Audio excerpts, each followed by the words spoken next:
नेकी कर दरिया में डाल, ये कहावत तो आपने सुनी होगी, लेकिन रांची में कोक के सौदेबाजी की घटना को लेकर ऐसा ही कहा जा रहा है। कुंवारी लड़की एक बच्चे की मां बनी। बच्चे को जिस परिवार ने नाम दिया, पीड़ित को शरण दी, उसने ही बच्चा चोरी कर आरोप जड़ दिया है। मामला बाल संरक्षण आयोग के पास पहुंच चुका है। जांच जारी है कि आखिर कोक के सौदे का सच क्या है।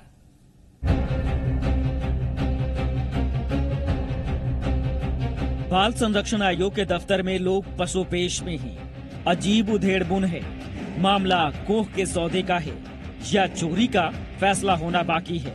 लेकिन जो वाकया सामने आया है उसमें एक पेच तो है कि क्या इंसानियत की इस दुनिया में कोई कीमत नहीं। ममता को बचाना गुनाह है।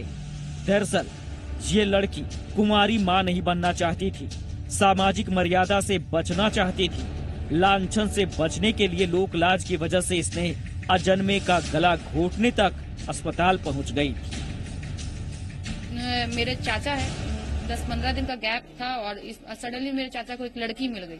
तो 10 साल से उनके पास बच्चा नहीं था। उनके मन में यही बात आया कि मेरे पास बच्चा नहीं है, तो भैया हम किसी तरह से भी जो सामने है वो ले ले।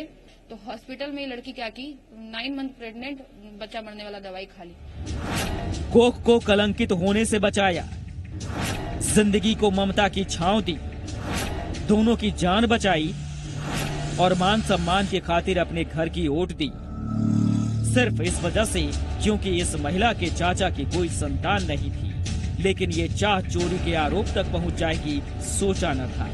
सोशल मीडिया पर बच्चा चोरी को लेकर मैसेज ट्रेंड करता है।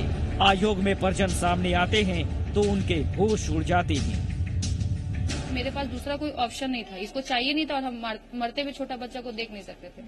हम वापस उसको रख लिए। हम जब लड़की को रख लिए तो जैसे ही बच्चा जन्म लिया तो वो बोली कि मेरा अब कोई नहीं है, बड़ा ऑपरेशन से बच्चा हुआ है, तो अब हम ऐसा करते हैं कि हम बच्चा पालते हैं दीदी, और हम काम करेंगे, 1-1.5 महीना रेस्ट करके हम काम करेंगे और आप बच्चे को संभालिएगा। दरअसल बच्चे को 7 महीने तक इस परिवार ने पाला और इस पीड़िता को भी घर में शरण दी। इस बीच लड़की फरार हो गई और लौटी तो गुंडों के साथ। कल तक मुहताज थी, लेकिन आज वो ममता का सौदा करने को तैयार थी।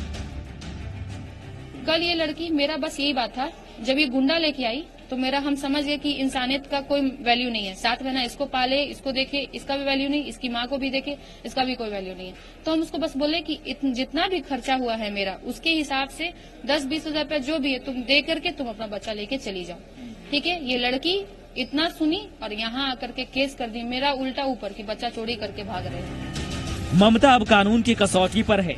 बच्चा आयोग के संरक्षण में है और बेबस लोगों की भलमनसाहत अग्नि परीक्षा पर है। इंस्टेंट जो घटना अभी सर्वप्रथम हमारे पास आया है उसमें नहीं लग रहा है कि बच्चे चोरी का घटना ये था, लेकिन बच्चे रेस्क्यू हुआ है, रेस्क्यू का नाम दिया गया है इसको। हम लोग आगे कार्रवाई करेंगे, देखेंगे। अब सवाल है कि क्या कोख के सौदे का कोई संगठित गिरोह है? कुंवारी लड़कियों को बनाया जा रहा है निशाना। कल तक बेबस थी लड़की, फिर 10-15 लोगों को कैसे जमा किया? कोख के सौदे का क्या है सच?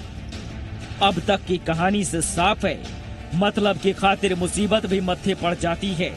मदद कीजिए, लेकिन सावधानी से। कामरान जलीली, ज़े मीडिया, रांची।